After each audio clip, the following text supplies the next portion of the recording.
Ohio seek recognition. Strike the last word, Mr. Chairman. Gentleman is recognized. So the basic principle here is this. Under the legislation, if the legislation passed, law-abiding citizens will no longer be able to purchase an AR-15, the most common rifle in the country. No longer be able to do that. But the government will. Even bureaucrats at agencies like, as Mr. Massey's pointed out, Department of Education, Department of Agriculture. Now, something just doesn't seem right about that. That just seems strange to me. Yeah, and I think if you ask folks in the 4th District of Ohio that I get the privilege of representing, they'll say, what? That's what this bill allows? So that's all this amendment says. Like, look, FBI, okay. Department of Education, probably not. Yeah, I mean, it's like, this is pretty simple. So I'd be happy to yield more time if he's got more to say, but it's pretty basic, but I'd be happy to yield to the gentleman from Kentucky.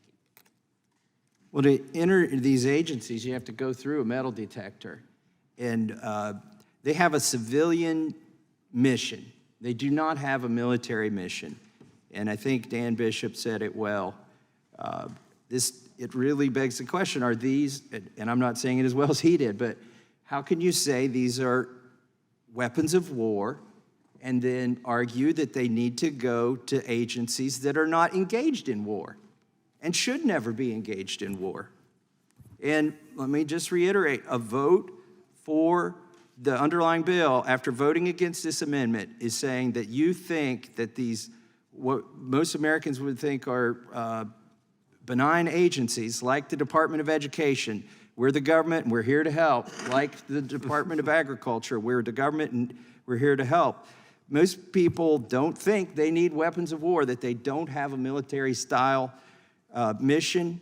And you know, I'm not contending myself. I am taking at face value that Mr. Cicilline and what Mr. Swalwell says, that these are weapons of war. They're clearly not weapons of war.